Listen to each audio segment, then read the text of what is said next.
Good morning. आज हम BA part first sociology paper second Indian society Bharatiya Samaj के अंतर्गत टॉपिक है वेस्टर्नाइजेशन एंड सोशल चेंज, पश्चिमीकरण और सामाजिक परिवर्तन। इस टॉपिक के 9 मेन पॉइंट्स हैं, उन पर हम एक एक करके चर्चा करेंगे। इसके पहले वाले वीडियो में हमने पश्चिमीकरण के अर्थ के बारे में प्रोफेसर योगेंद्र सिंह के विचार के बारे में जाने। उनका विचार है कि मानवतावाद, ह्यूमैनिटेरियनिज्म तथा बुद्धिवाद, रेशनलिज्म, जो पश्चिमीकरण का एक महत्वपूर्ण अंग है, जिसने भारत में संस्थागत या सामाजिक सुधारों का सिलसिला प्रारंभ कर दिया। वैज्ञानिक, औद्योगिक एवं शिक्षण संस्थाओं की स्थापना, राष्ट्रीयता का उदय, देश में नवीन राजनीतिक संस्कृति और नेतृत्व, सब के सब पश्चिमीकरण के बाई प्रोडक्ट्स हैं। ये प्रोफेसर योगेंद्र सिंह ने अपने प्रसिद्ध book modernisation of Indian tradition में उल्लेख किया है। इसी क्रम में आज हम देखेंगे कि भारतीय समाज में पश्चिमीकरण के कारण क्या क्या परिवर्तन हुए। तो भारत में ब्रिटिश शासनकाल के लगभग 150 वर्षों के शासन के कारण भारतीय समाज एवं संस्कृति में, भारतीय समाज में अनेक परिवर्तन हुए। जैसे भारतीय खान पान, रहन सहन, प्रथाओं, कस्टम्स, आर्थिक, धार्मिक, राजनीतिक एवं सामाजिक संस्थाओं में अनेक परिवर्तन हुए। तो change in food and living habits,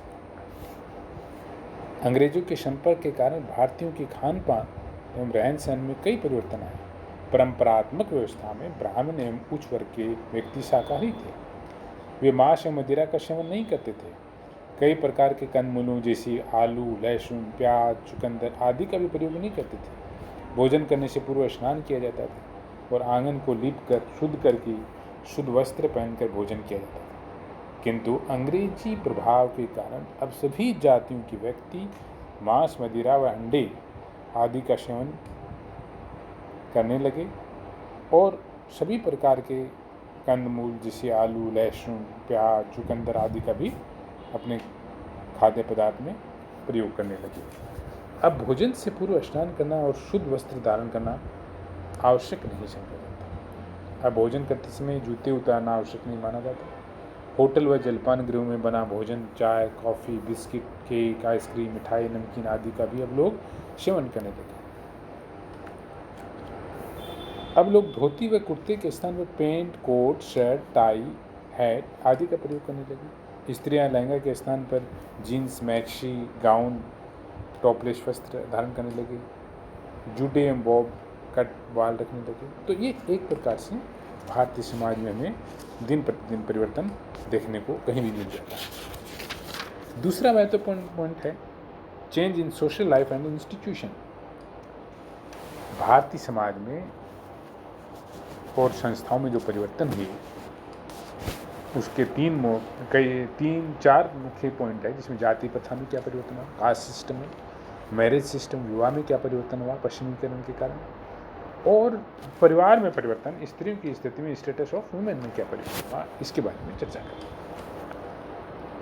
तो पश्चिमीकरण के कारण भारतीयों के सामाजिक जीवन एवं संस्थाओं में भी अनेक परिवर्तन हुए। जाति प्रथा, संयुक्त परिवार प्रणाली, joint family system, marriage, status of women आदि। जाति प्रथा में परिवर्तन, कास्ट सिस्टम में क्या परिवर्तन हुआ, अंग्रेजों के आने से पूर्व भारत में जाति प्रथा का कठोर रूप पाया जाता था। जाति व्यवस्था में हायरार्की पाया जाता था, संस्करण पाया जाता था, जिसमें विभिन्न जातियों की स्थिति ऊंची व नीची थी। जातियों में परस्पर खान पान एवं मेल जोल पर प्रतिबंध थे। छुआछूत की प्रथा का प्रचलन था। प्रत्येक जाति का अपना एक वंश परंपरागत विषय था और विभिन्न जातियां जजमानी प्रथा द्वारा एक दूसरे की सेवा करती थी। एक जाति का व्यक्ति अपनी जाति में विवाह कर सकता था, जिसको एंडोगेमिस मैरिज कहते हैं, मैरिज विद इन कास्ट, जिस पे नोट्स भी लिखे, छोटे क्वेश्चन के रूप में आता है प्रश्न एग्जाम में। प्रत्येक जाति की जाति पंचायत भी थी, जो अपने सदस्यों से जातीय नियमों का पालन करवाती थी और उनका उल्लंघन करने वाले को दंड देती थी। जाति व्यक्ति का समाज में पद और भूमिका तय करती थी। खान पान संबंधी जाति निषेधों में कमी आई और जाति पंचायतों का महत्व घटा। पश्चिम के वैधानिक एवं समानता के मूल्यों ने, है ना, जाति भेदभाव कम और समानता के विचारों का प्रसार अधिक किया। विवाह में परिवर्तन। परंपरात्मक हिंदू समाज में एक व्यक्ति को अपनी ही जाति में विवाह करना होता था। विधवाओं को पुनर्विवाह की स्वीकृति नहीं थी। बाल विवाह का अधिक प्रचलन था। बहुविवाह, कुलीन विवाह तथा कन्यादान की प्रथा थी और विवाह को एक धार्मिक संस्कार माना जाता था तथा तलाक को प्रचलन नहीं था। विवाह में सपिंड, सप्रवर और सगोत्र के नियमों का पालन किया था। किंतु पश्चिम के विचारों, मूल्यों और आदर्शों ने विवाह के नियमों में कई परिवर्तन किए। बाल विवाह कम हुई, विलंब विवाह होने लगी, विधवाओं को पुनर्विवाह की छूट मिली। अंतर्जातीय विवाह, प्रेम विवाह, लव मैरिज, इंटरकास्ट मैरिज और कोर्ट मैरिज होने लगी। तो ये इस प्रकार से विवाह संस्था में भारतीय समाज में को विभिन्न परिवर्तन देखने को मिलते हैं। नेक्स्ट पॉइंट है परिवार में क्या परिवर्तन है। भारत में अंग्रेजों के आने से पूर्व संयुक्त परिवार की प्रणाली थी और उसमें परिवार का प्रमुख स्वरूप था जिसमें 3-4 पीढ़ियों के व्यक्ति एक साथ रहते, भोजन व पूजा करते तथा जिनकी संपत्ति सामूहिक होती थी और जिनका संचालन परिवार का वयोवृद्ध व्यक्ति करता था। किंतु पश्चिमीकरण के प्रभाव के कारण परंपरात्मक संयुक्त परिवार प्रणाली में परिवर्तन हुआ। वेस्ट ने भारतीयों को व्यक्तिवाद, इंडिविजुअल, भौतिकवाद, मेटेरियलिस्टिक और समानता के विचारों से परिचित कराया। फलस्वरूप परिवार के सदस्यों ने व्यक्तिगत अधिकारों एवं कर्ता के नियंत्रण से स्वतंत्रता की मांग की। दूसरों के लिए त्याग व बलिदान के स्थान पर लोगों में व्यक्तिगत स्वार्थ की भावना उत्पन्न। इन सभी के सामूहिक प्रभाव के कारण संयुक्त परिवार पर विपरीत प्रभाव पड़ा और वे टूटने लगे तथा पति, पत्नी व बच्चों से निर्मित छोटे परिवार, जिसको न्यूक्लियर फैमिली कहते हैं, उसमें परिवर्तित हुए। तो उनका हम देखा कि समाज शास्त्र में या अध्ययन में पाया गया है कि उनमें जो संयुक्त परिवार प्रणाली थी, जॉइंट फैमिली सिस्टम, वो डिसइंटीग्रेट होने लगा और ख़त्म नहीं होने लगा बल्कि उसके रूप में परिवर्तन होने लगे। संरचनात्मक दृष्टि से और संरचनात्मक दृष्टि से वो ज़्यादा परिवर्तन नहीं हुआ और फंक्शनल दृष्टि से, प्रकार्यात्मक दृष्टि से उसमें, बल्कि संरचनात्मक दृष्टि में जो स्ट्रक्चर था वो चेंज हो गया और प्रकारात्मक दृष्टि से संयुक्त परिवार अभी भी संयुक्त रूप में कार्य करते हैं, भारतीय समाज में पाए जाते हैं। नेक्स्ट पॉइंट है स्टेटस ऑफ वुमेन। स्त्रियों की परिस्थिति में पश्चिम के प्रभाव के कारण स्त्रियों की परंपरात्मक सामाजिक स्थिति में परिवर्तन हुआ। स्त्रियों को भी शिक्षा दी जाने लगी, इससे उनका मानसिक विकास हुआ। वह पश्चिम के साहित्य के द्वारा मूल्यों और आदर्शों से परिचित हुई तथा उनमें जागृति आई, अवेयरनेस है। स्त्रियों की स्थिति को सुधारने के भी अनेक प्रयास हुए, जैसे सती प्रथा का अंत हुआ, बाल विवाह कम हुए, विधवा विवाह प्रारंभ हुए। स्त्रियों का कार्य क्षेत्र अब केवल घर के अंदर ही नहीं रहा, वरन पुरुषों के समान सामाजिक, आर्थिक, राजनीतिक, सांस्कृतिक सभी क्षेत्रों में कार्य करने लगे और स्त्री पुरुषों की समानता के विचार पर। तो स्त्रियों की स्थिति वो आर्थिक रूप से वे स्वावलंबी होने लगी और उनमें कॉन्फिडेंस मिला। साइंस, एजुकेशन के अलावा एजुकेशन में भी उनकी आई बढ़ने के साथ साथ सरकारी और गैर सरकारी संस्थाओं में नौकरियों में भी आने लगे। आज तो वो ट्रेन भी चला रही है स्त्री, एरोप्लेन भी चला रही है। और तो टेक्नोलॉजी के वजह, साइंस वेस्टर्नाइजेशन के कारण जो स्टेटस ऑफ वुमेन है वो पहले की तुलना में बढ़ा है और उसका में प्रमुख कारण वहाँ का वेस्टर्न लिटरेचर और एजुकेशन है। धार्मिक जीवन में परिवर्तन, चेंज इन रिलीजियस लाइफ। अंग्रेजी शासन से पूर्व भारत में अनेक धार्मिक अंधविश्वास, कर्मकांड, पाखंड, ढोंग आदि का प्रचलन था और धर्म के नाम पर यहाँ अनेक बुराइयां पनप रही थी। सती प्रथा, बाल विवाह, जाति प्रथा, देवदासी प्रथा, छुआछूत, अनटचेबिलिटी, विधवा पुनर्विवाह निषेध, मानव बलि, पर्दा प्रथा, मृत्यु भोज आदि बुराइयों का संपूर्ण भारत में बोलबाला था और इन सभी की पुष्टि धार्मिक आधार पर की गई। पश्चिमी शिक्षा के प्रभाव एवं ईसाई धर्म के प्रचार के कारण इन धार्मिक बुराइयों की समाप्ति के लिए प्रयास किए गए और अनेक धार्मिक और सुधारवादी आंदोलन भी हुए, जिनके परिणाम स्वरूप बहुत कुछ सीमा तक धार्मिक बुराइयां भी समाप्त हुई और धर्म में रूढ़िवाद का अंत हुआ। नेक्स्ट चेंज है चेंज इन पॉलिटिकल लाइफ। अंग्रेजों के आने से पूर्व भारत में रियासतें तथा राज्य रजवाड़े थे और छोटे छोटे भू क्षेत्रों पर सामंतों का शासन था। प्रत्येक गांव में एक ग्राम पंचायत होती थी और गांव का शासन संबंधी कार्य करती थी। शासन कार्य में धार्मिक नियमों का पालन किया जाता था। प्रत्येक सामंत के शासन के अपने अपने नियम थे। इस प्रकार अंग्रेजों से पूर्व भारत प्रशासनिक दृष्टि से कई टुकड़ों में बटा हुआ था और सामंत लोग परस्पर युद्ध किया करते थे।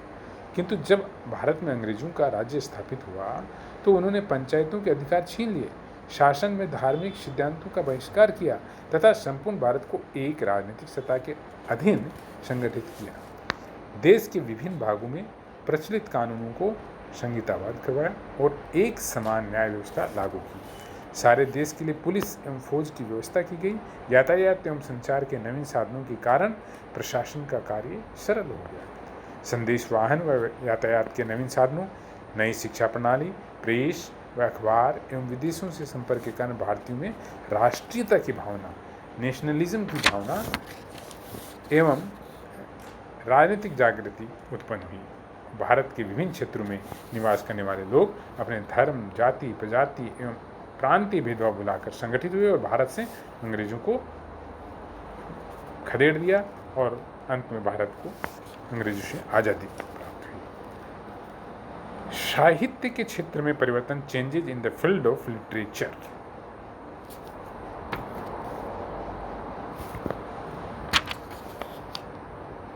पश्चिमीकरण भारतीय साहित्य पर भी प्रभाव पड़ा, क्योंकि अंग्रेजी साहित्य विश्व प्रसिद्ध समृद्ध साहित्य है। अंग्रेजी भाषा के द्वारा भारतीय विद्वान विश्व के अन्य साहित्यकारों के बारे में जानकारी प्राप्त करने में समर्थ हुए और हिंदी तथा अन्य प्रांतीय भाषाओं के साहित्य भी समृद्ध हुई। अंग्रेजी भाषा के अनेक शब्दों का प्रयोग भारतीयों द्वारा किया जाने लगा। हिंदी में कहानियों, उपन्यासों, लेखों, है ना, तथा गद्य साहित्य का प्रयोग बढ़ा। ललित कला, चेंजेज इन फाइन आर्ट्स।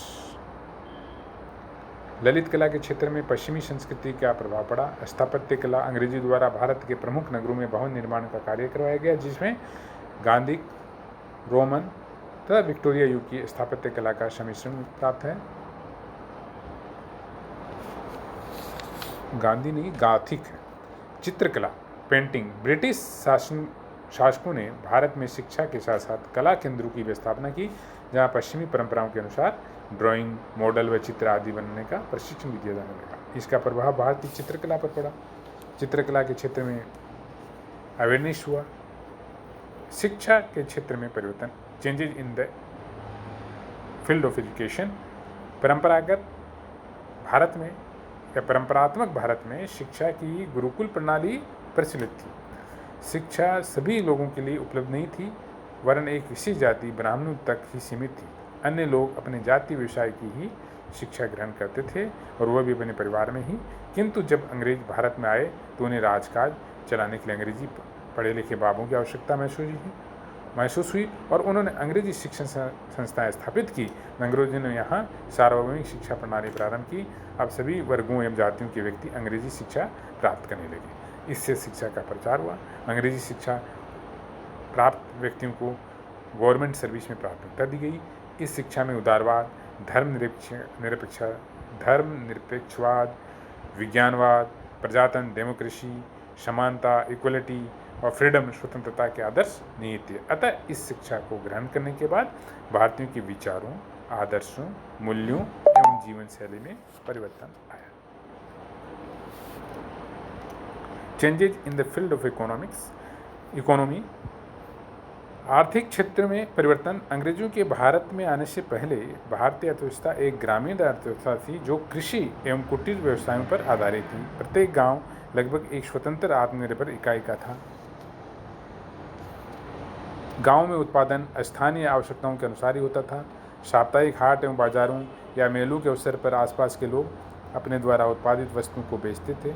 उत्पादन मनुष्य व पशु शक्ति के द्वारा छोटे पैमाने पर होता था, किंतु अंग्रेजों ने भारत में बड़े बड़े कल कारखाने स्थापित किए जिनमें उत्पादन जड़ शक्ति द्वारा मशीनों की सहायता से तीव्र गति व पैमाने पर होना, लार्ज स्केल में मैकेनाइजेशन होने लगा। अब स्थानीय, प्रांतीय व राष्ट्रीय ही नहीं वरन अंतर्राष्ट्रीय बाजारों के लिए उत्पादन होने लगा। यातायात एवं संचार के साधनों में औद्योगिकरण में सहायता प्रदान की और कच्चे माल को कारखानों तक तथा बने माल को मंडियों तक पहुंचाने में सहायता की। औद्योगिकरण के कारण कुटीर व्यवसाय नष्ट हो गए, क्योंकि गृह उद्योगों में बना माल मशीन से बने माल का मुकाबला नहीं कर सका और औद्योगिकरण के कारण अंतर्राष्ट्रीय व्यापार में वृद्धि हुई। कृषि में भी आधुनिक यंत्रों, खाद व बीज का प्रयोग होने लगा, जिससे उत्पादन बढ़ने लगा। किसान अधिक आर्थिक फसलें जैसे कैश क्रॉप जिसको कहते हैं, तिलहन, गन्ना, कपास, जूट, तंबाकू आदि की अधिक खेती करने लगे। सबसे महत्वपूर्ण और लास्ट में पॉइंट है ह्यूमैनिटेरियनिज्म, मानवतावाद, जिसकी पहले भी हम चर्चा कर चुके हैं। डॉक्टर एम एन श्रीनिवास का विचार है कि पश्चिमीकरण ने भारत को मानवतावादी मूल्य प्रदान किया। मानवतावाद का अर्थ है कि किसी धर्म, जाति, लिंग, आयु तथा आर्थिक स्थिति को ध्यान में रखे बिना सभी लोगों के कल्याण में समान रुचि रखना, यह है मानवतावाद। प्राचीन भारत में प्रचलित कानूनों में समान अपराध के लिए समान दंड की व्यवस्था नहीं थी, वरन धर्म, जाति एवं पद के आधार पर अलग अलग प्रकार का दंड दिया जाता था। अंग्रेजों ने विषमता को समाप्त कर सारे देश में समान कानून लागू किया और उसे मानवतावादी आधार प्रदान किया। मानवतावाद में दो तत्व सम्मिलित हैं, समतावाद और लौकिकीकरण, सेक्युलराइजेशन। मानवतावाद के अंतर्गत भारत में अंग्रेजों के द्वारा 19वीं सदी के पूर्वार्ध में किए गए अनेक सुधार सम्मिलित हैं। उन्होंने सभी धर्मों, जातियों, प्रजातियों के लिए समान शिक्षा की व्यवस्था की। स्कूल, अस्पताल एवं अनाथालयों की स्थापना की गई। इस प्रकार हम देखते हैं कि पश्चिमीकरण के प्रभाव के कारण भारतीय समाज और समाज संस्कृति में, भारतीय कल्चर में अनेक परिवर्तन हुए और जो समतावाद एवं लौकिकीकरण की तरफ भी परिवर्तन हुए। समाज में पश्चिमीकरण का एक महत्वपूर्ण भूमिका रही, जिसके बारे में चर्चा की। Thank you.